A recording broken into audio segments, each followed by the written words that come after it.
Olá, como é que vão? Vocês estão bem? Dessa vez voltamos mais rapidamente, né?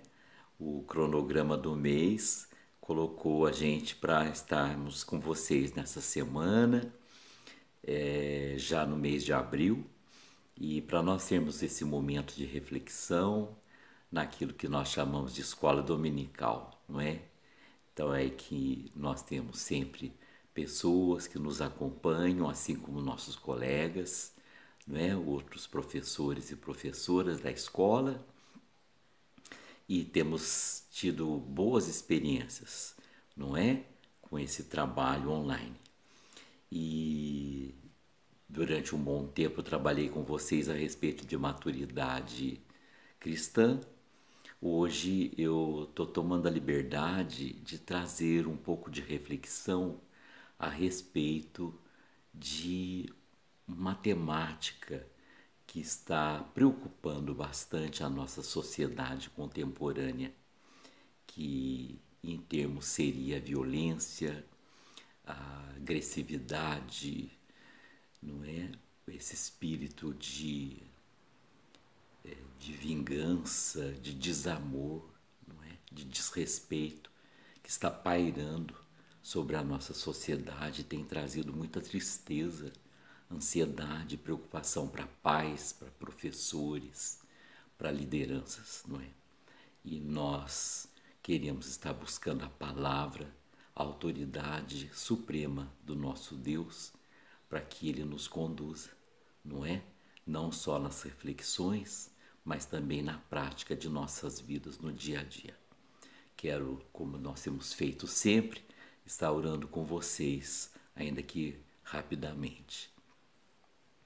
Pai Santo, agradecemos por mais essa oportunidade e pedimos, ó Deus, que o Senhor nos dê capacidade para nós aproveitarmos bem este momento, Senhor, em que podemos refletir com irmãos e com amigos a respeito da Tua palavra que nos orienta sobre toda a verdade, sobre a direção, a condução das nossas vidas nos Teus caminhos e daqueles que também estão sob a nossa direção, como os filhos, como alunos, como pessoas que estão submissas, não é?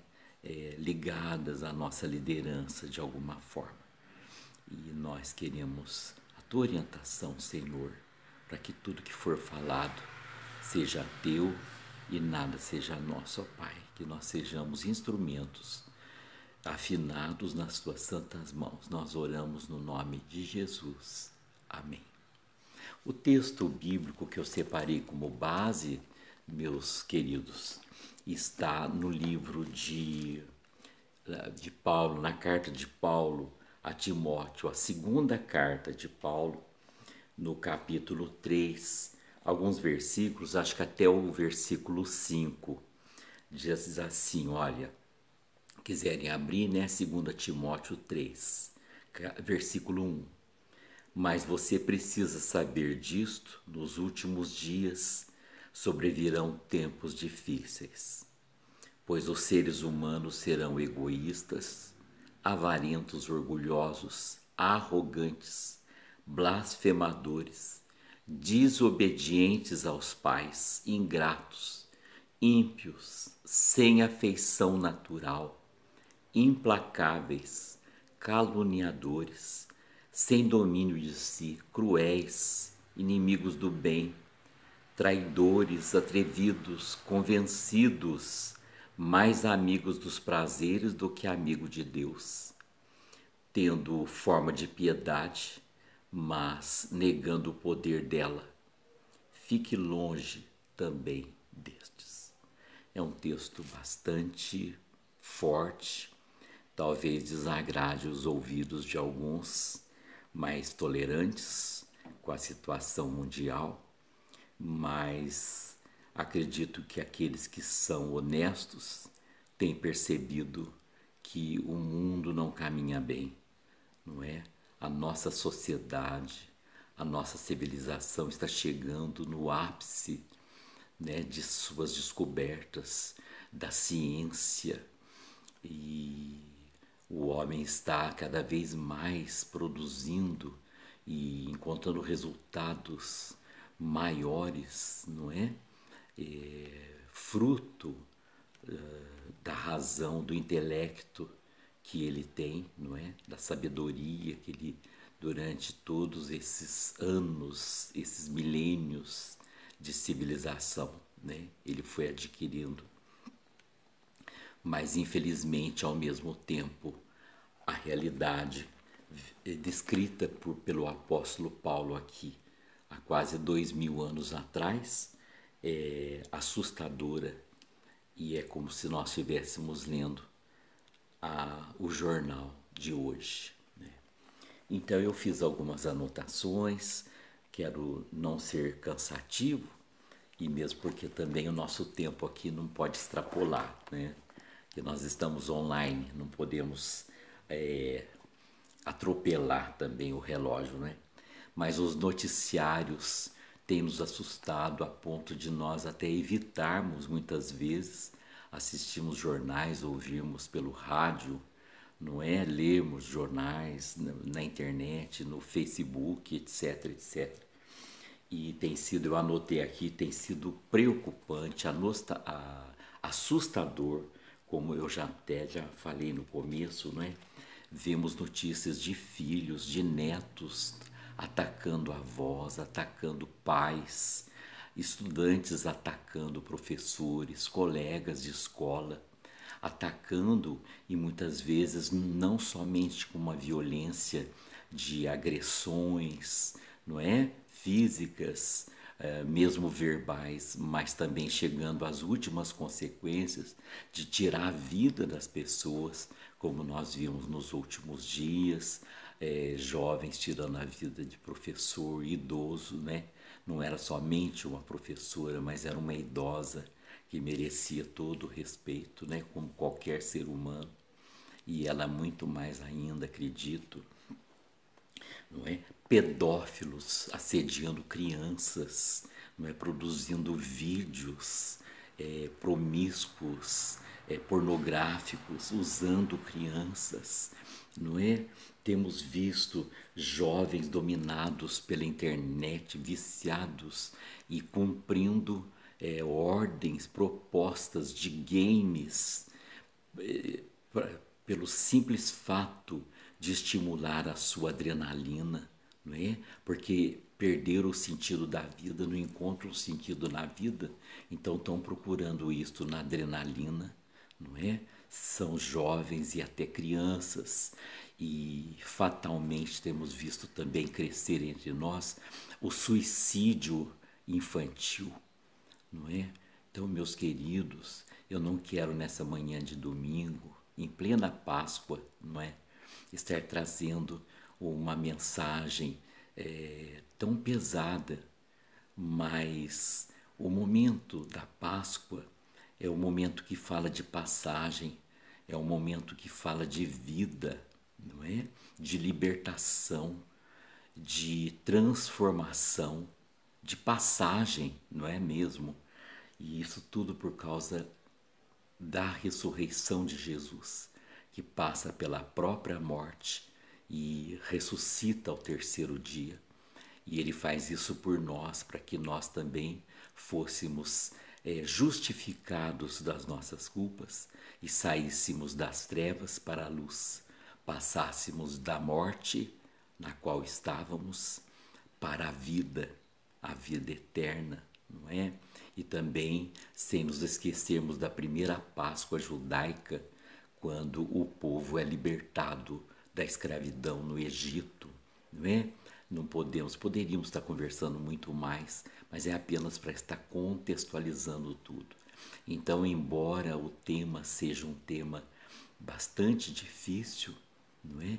Não seja um tema alegre, mas o objetivo é para que nós, tomando consciência, ciência dessa realidade assustadora, possamos, como cristãos e cristãs, crentes, não é? Em Cristo Jesus, responsáveis pela divulgação do Evangelho, levarmos vida, levarmos ordem, organização, estabilidade, alegria, paz no seio de famílias, de comunidades, da própria sociedade e também de alguma forma para o mundo, mensagens, alternativas, chance, boas novas para que as pessoas tenham esperança de melhores dias, de que as coisas possam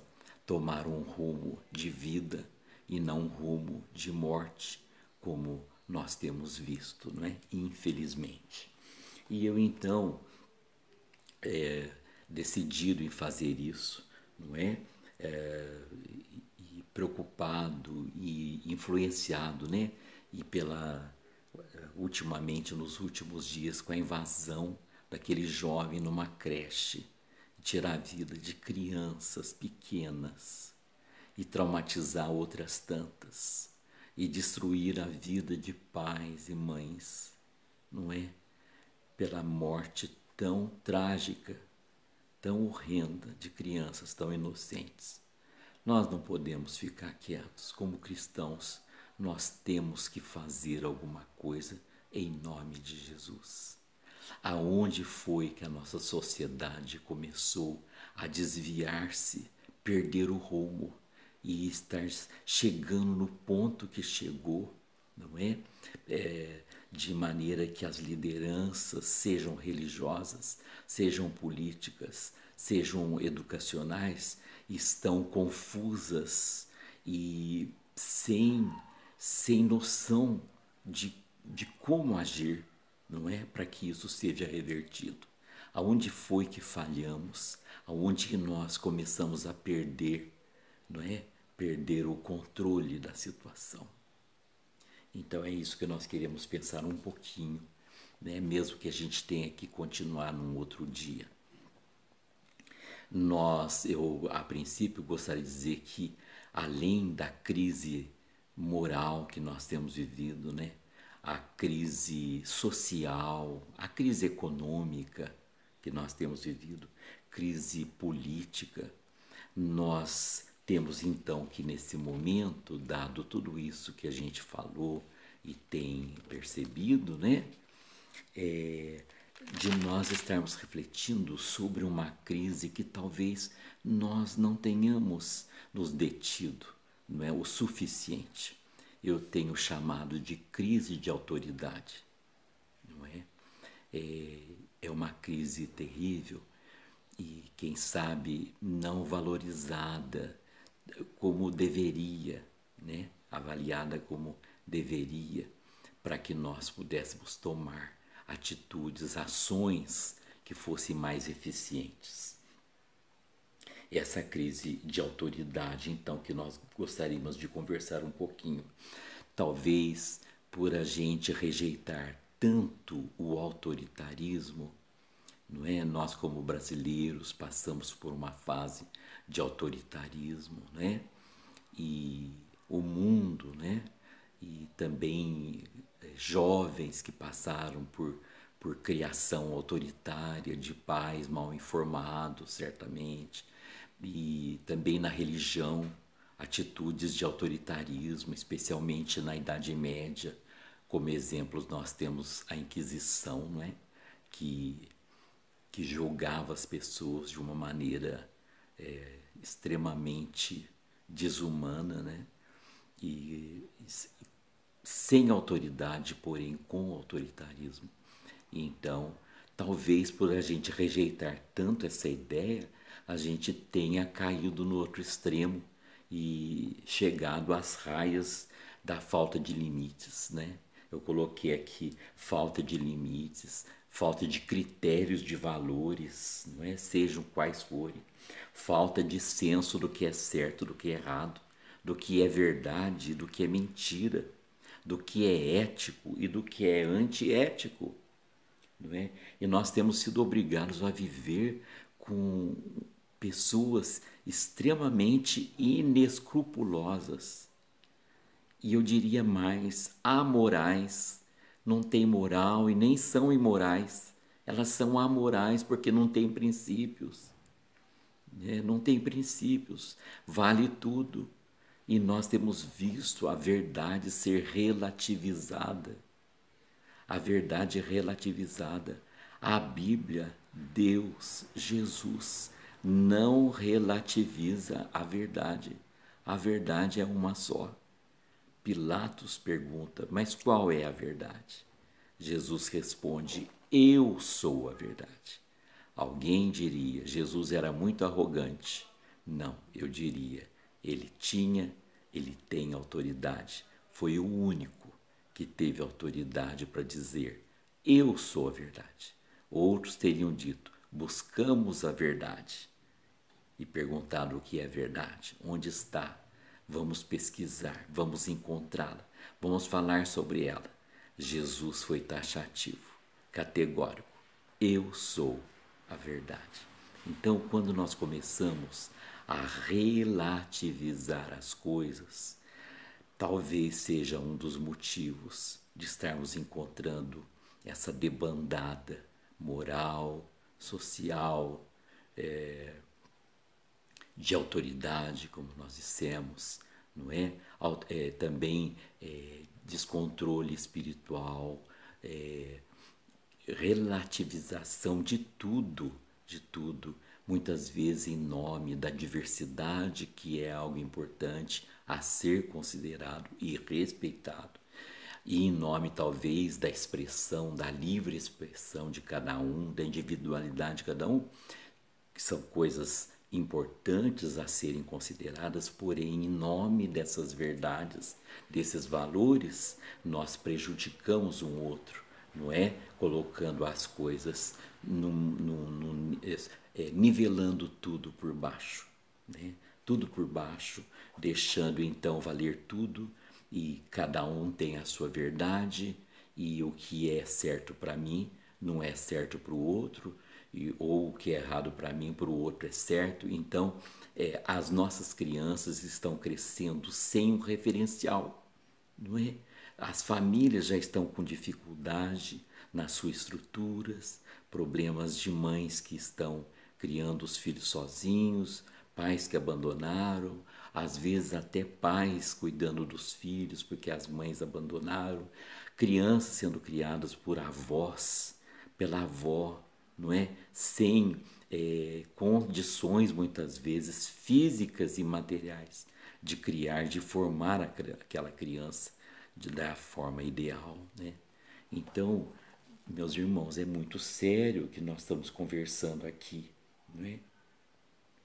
E nós sabemos que uma sociedade que deseja, né, ser funcional é aquela que preserva e valoriza uma hierarquia de autoridade, não é? Em que há comandados, há comandos, há comandados, há líderes, há liderados, há orientador e há orientados, há experientes e há inexperientes, há um diretor e há dirigidos. Uma sociedade que quer ser funcional. E já já nós vamos estar falando da célula máter, não é? Da sociedade que é a família. A família precisa estar respeitando essa hierarquia, não é? Pais, marido, esposa, pai, mãe, filhos, irmãos, avós, tios, a família, não é? É nela que as coisas vão sendo geradas, sejam positivas, sejam negativas. E nós temos que considerar essa questão da hierarquia, a questão do respeito. E eu não estou falando do respeito mútuo, porque eu estou falando de diferenças de hierarquia, mas sem tirar a igualdade humana que todos nós temos, não só na família, mas no mundo todo, na sociedade, na comunidade, seja onde for. Os direitos de todos enquanto seres humanos, não é, dignos de respeitos, criados à imagem e semelhança do próprio Deus, né? Eu não estou falando dessa igualdade, Essa é fundamental e indiscutível. Eu estou falando das diferenças hierárquicas que existem naturalmente até na própria natureza, né? E Jesus fala, né, já que nós estamos falando de grupos menores, no caso aqui a família, ele fala que a necessidade de ter uma liderança, um comando, não é? Divisão de tarefas, mas não divisão de objetivos. E ele fala que uma casa dividida, ela não subsiste. E ele, se nós formos ler lá no texto, está em Mateus, no capítulo 12, versículo 25, ele está falando, referindo-se inclusive ao próprio inferno.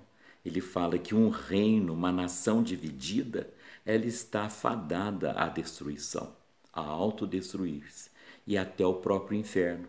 Pelo contrário, ele está dizendo que o inferno, eles são unidos e eles têm comando e eles obedecem aos comandos. E no céu tem organização, tem hierarquia.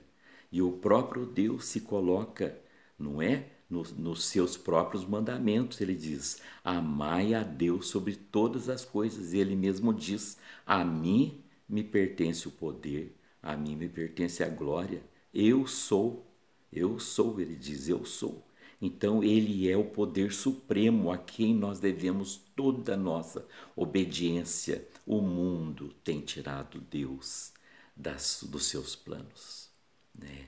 As escolas estão tirando Deus a ponto de receberem ordens que para não orarem, para evitarem falar no nome de Deus e para evitar individualidades, né, para não desrespeitar individualidades, e que não se fale no nome de Deus, mas que se fale no poder supremo de um Criador soberano, a quem nós devemos todo o temor e respeito, né, e a nossa própria vida.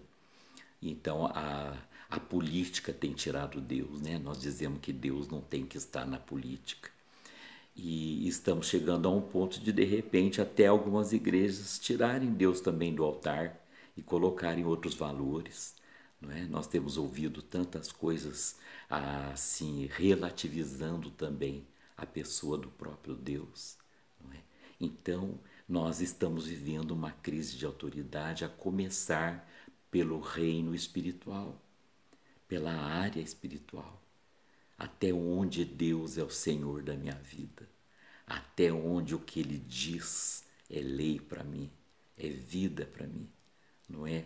Até onde a vontade dEle, que a Bíblia diz que é boa, agradável e perfeita, até onde essa vontade para mim é o meu ideal de vida, até onde eu sei que todo o poder é dEle e que Ele me ama e o que Ele quer para mim realmente é o melhor, porque Ele me criou. E Ele tem um compromisso comigo desde o momento que Ele me criou, a sua imagem e a sua semelhança. Então nós estamos falando não de igualdade, de dignidade humana. Essa o próprio Deus deu a todos nós, desde o menor até o maior, no sentido desde o mais criança até o mais idoso, né? Desde aquele que tem uma atividade mais, vamos dizer, mais simples, não é? Na sociedade, uma pessoa que muitas vezes nós até não sabemos da sua existência, não é? Mas não podemos ignorar a sua importância. Todos eles, até o maior, até um rei de uma nação que é considerado o chefe da nação, né? E todos somos iguais na dignidade, na criação, na nossa semelhança com o próprio Deus. Os teólogos falam que essa dignidade, essa igualdade tem a ver com a alma que Deus nos deu, o espírito, não é? Essa dignidade tem a ver com a nossa semelhança com Deus no espírito, na alma vivente, o ser vivente que Deus fez com que nós fôssemos, essa inteligência de poder dominar, quando ele diz dominai sobre a criação, né? E também o poder que nós temos de procriar, de nos reproduzirmos, né? Termos a própria vida sendo gerada em nós para outros. Então, essa semelhança. Agora, eu gostaria de dizer, não é? Que quando nós falamos em semelhança é diferente de igual, né? Então é nesse sentido que eu gostaria de dizer. É nesse sentido nós somos semelhantes a Deus, mas nós não somos iguais a Deus, né? Somos feitos abaixo, um pouco abaixo, como diz a Bíblia, um pouco abaixo dos anjos, né?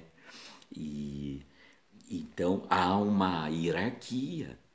Ele é o Criador, nós somos as criaturas, não é? E a condenação do diabo, quando ele era anjo, é que ele quis se fazer igual a Deus, né? E ele também era criatura. E a luta dele até hoje é essa, né? Ele quer ser Deus. E nós, então, muitas vezes queremos ser deuses e nos rebelamos contra a autoridade de Deus.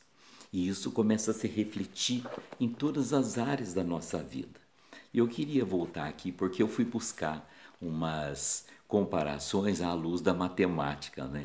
E a matemática comenta a respeito dos dois conceitos, né? O conceito de semelhança e o conceito de congruência. Congruência para nós é a mesma coisa que igualdade. Então, a matemática diz assim: dois quadrados de diferentes tamanhos, vamos dizer que um é maior e o outro é menor, né? Um quadradão e um quadradinho, eles são semelhantes, porque eles são quadrados. Estão me entendendo? Porque os ângulos são os mesmos, mas os lados não têm a mesma medida. Então, eles não são iguais, porque um é maior e o outro é menor. Então, eles são semelhantes, mas não são iguais. Na matemática diz, eles não são congruentes. Isso é para puxar um pouquinho da geometria. Aliás, acho que é Galileu que diz que o universo foi escrito por Deus com o alfabeto da geometria, né? E é interessante a gente pensar nisso agora. O próprio universo, não é? Ele segue um controle maior. Nós sabemos que o nosso Sol, ele não é o maior, ele é astro-rei para nós, mas existem outros sóis maiores que ele. E eu já ouvi, não é? Na física, na astronomia, que o nosso Sol também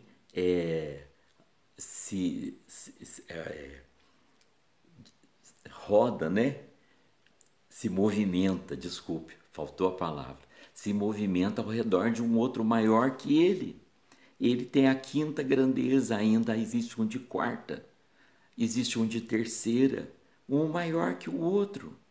E a hora que nós chegamos nesse sol maior de primeira, certamente tem algo muito maior que ele e que vai acabar chegando no Criador de todas as coisas, não é?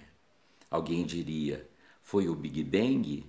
Eu diria, pode ser, mas alguém colocou fogo para que esse Big Bang acontecesse, não é? Quem é que acendeu o estupim?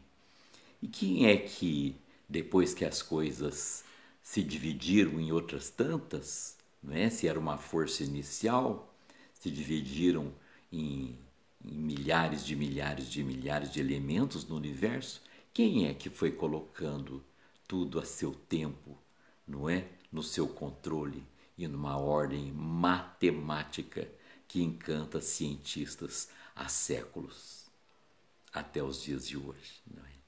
Então, nós temos que pensar que essa ordem existe tanto na física, como na química, na medicina, na astronomia, em todas as áreas. Podemos falar da internet, da informática, de tudo, das ciências antigas, das novas, na arte, na própria música.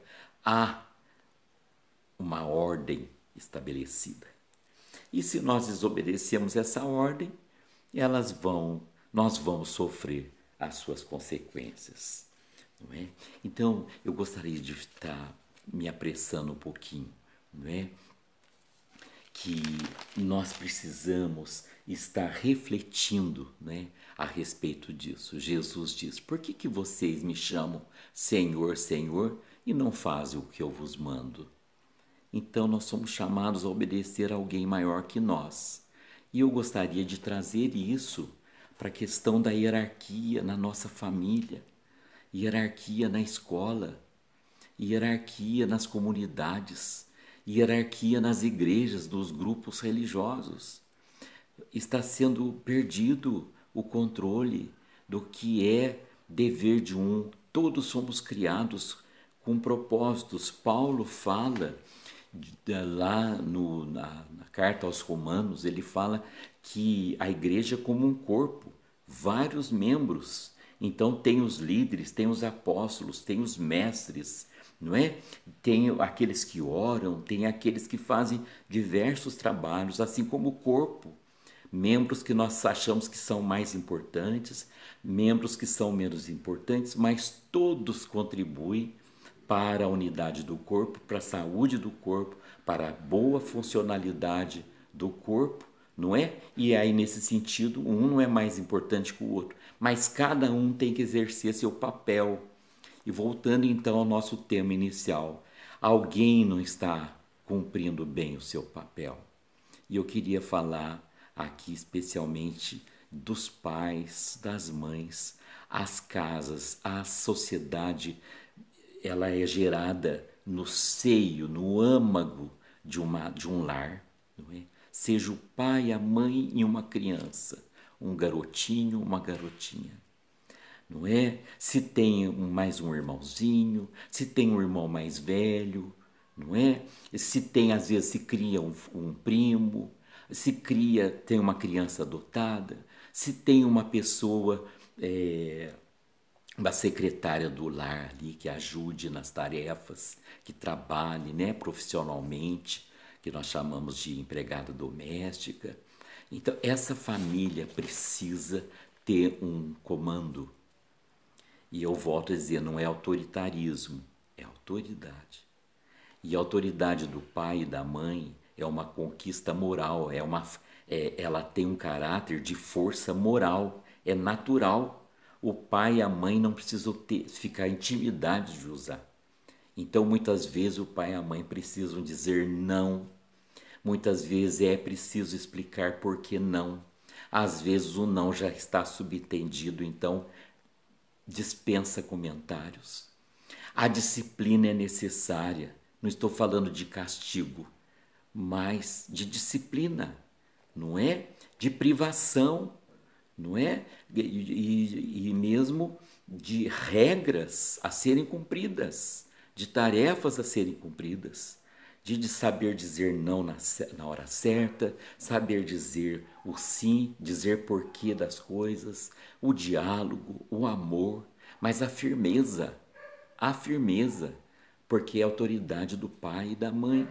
Outra, a mãe não tira a autoridade do pai e nem vice-versa, especialmente na frente dos filhos. Eles podem conversar à parte e tomar uma decisão única, não é? E assim nós vamos para a igreja, meus irmãos, não é? Para a igreja nós temos nos preocupado porque jovens, crianças que ou abandonaram, não querem saber mais de estarem nos templos, no convívio, na comunidade, não é? Na comunhão dos santos, como a Bíblia diz, que são os membros do corpo de Cristo, as pessoas que são a própria igreja, né? Não querem estar, ou porque não conhecem os princípios, não ensinaram para elas, não é? Os próprios pais, porque a fé, a espiritualidade tem que começar no lar, no lar. E muitas vezes os pais falam que deixa para os filhos escolherem quando eles forem adultos, não é? Mas não fazemos isso quando é para escolher a escola, não fazemos isso quando é para eles escolherem o clube que vão frequentar, quando eles vão escolher os seus amigos, mas Deus deixa para eles decidirem depois. E aí nós já estamos pagando um preço caro, meus irmãos, meus amigos que estão nos ouvindo nessa manhã. E aí nós precisamos colocar autoridade máxima a comandar a vida da família, novamente colocar o lugar de Deus nas escolas, porque nós não estamos ganhando nada com essa liberdade de pensamento, de expressão, essa falta de fé, de colocar essa coisa mais preciosa que o ser humano tem em relação às demais criaturas de Deus na natureza. A alma, o espírito, o intelecto, o sentimento, a vida eterna que está dentro de nós. Nós temos negado isso às nossas crianças e talvez isso não tenha sido negado para nós e nós estamos sendo cruéis com as nossas crianças, com os nossos netos, com os nossos alunos, com vergonha de falar dessa área da espiritualidade. Isso é maligno, é maquiavélico, não é como nós podemos dizer. E aí nós estamos colhendo o resultado dessa atitude inconsciente. As sociedades que desejaram permanecer e permaneceram por séculos e milênios, os incas, os astecas, não estou dizendo do que eles faziam de certo ou de errado, mas eles tinham princípios, eles tinham uma orientação, uma carta de regras, não é? Existia um comando, existia ordem nas plantações, na agricultura, na arquitetura, nos rituais. Eu repito, não estou falando se estava certo ou estava errado, mas basicamente havia uma organização, havia uma hierarquia e o respeito devido a cada um pelo papel que ele exercia, não é? Então, meus irmãos, é que nós possamos entender. Pai é mantenedor, o filho é mantido, né? O filho não tem que ficar exigindo. Ele tem direito, sim, tem direito a uma casa, ele tem direito à saúde, ele tem direito à alimentação, ele tem direito ao acolhimento, né? À atenção, isso sim. Mas o pai também tem direito a dormir sossegado, o pai tem direito a ser respeitado, o pai tem direito que o filho vá bem na escola, que os vizinhos não venham falar mal dele, reclamar dele. O pai tem direito a não passar vergonha de um policial levar o seu filho preso, né? Então, nós temos sim que colocar pingos nos is, ponto final, ponto e vírgula, ponto de exclamação, ponto de interrogação. Nós temos que ponderar, meus irmãos, e não jogar as coisas e deixar as coisas, como o brasileiro fala que no fim vai dar tudo certo. Nós estamos chegando no fim e não está dando certo, meus irmãos, né? Nós estamos vendo e Jesus fala que um abismo chama outro. Então ele fala, aquele que está de pé, veja que não caia. Nós precisamos ser responsáveis hoje para não nos sentirmos culpados amanhã, porque depois não adianta chorar a culpa. Vamos ser responsáveis hoje, não é? As questões que eu quero deixar para vocês, não é? É que muitas vezes os jovens não querem saber da igreja e não querem respeitar os princípios morais, e nem quero falar só dos espirituais, mas quero falar dos valores éticos, etc. Mas será que os líderes têm feito o seu papel, têm cumprido o seu papel? Será que os sacerdotes, sejam pastores, sejam padres, estão cumprindo bem o seu papel? Será que a igreja está cumprindo bem o seu papel? Ou ela está massificando? Porque Jesus se preocupava com o indivíduo, com pessoas. Ele gastava tempo, às vezes, com uma pessoa só. Ele tratava com a multidão, mas ele sabia que de alguns ele precisava tratar individualmente. Nós sabemos disso por vários exemplos nos evangelhos. Será que nós temos feito isso? Se temos 3 filhos, temos tratado com cada um a tempo? Percebem? Eu como professor, Eu tenho sido mais do que um transmissor de informação, né, de conhecimento. Os professores de escola dominical, né, os líderes de discipulado, de grupos, né, os pastores têm pastoreado as ovelhas, os padres têm pastoreado as ovelhas, os líderes religiosos, ou temos feito os discursos vazios, abstratos, muito abrangentes.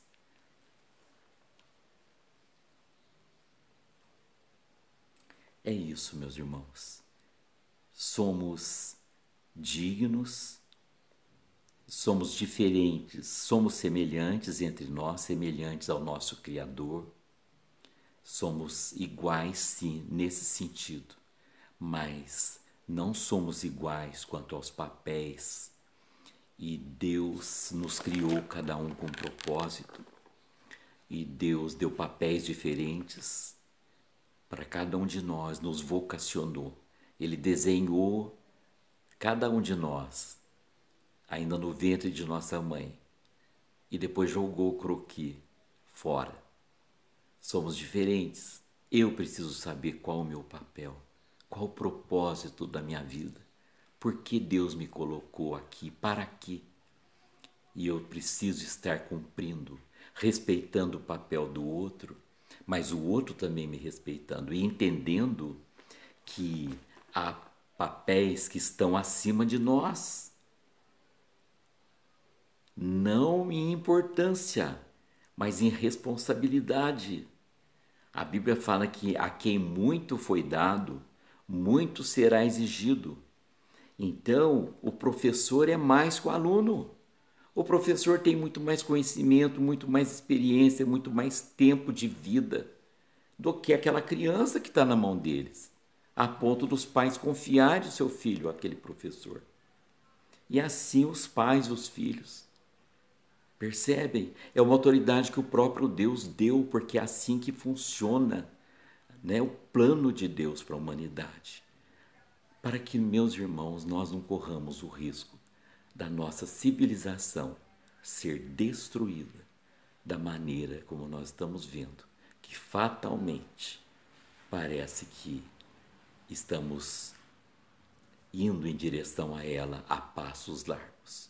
Que Deus nos abençoe, que aquilo que não ficou tão claro possa estar sendo esclarecido para mim e para cada um de vocês que nos ouviram nesta manhã e também aqueles que ainda vão ouvir, ter oportunidade. Que Deus nos abençoe e nos use poderosamente, cada um na sua função, e cada um de nós saibamos respeitar os que estão abaixo de nós, estão sendo liderados por nós, e respeitar ainda mais aqueles que estão acima de nós, com autoridade que é colocada pelo próprio Deus, porque a autoridade é um princípio do próprio Criador. Deus nos abençoe. Amém.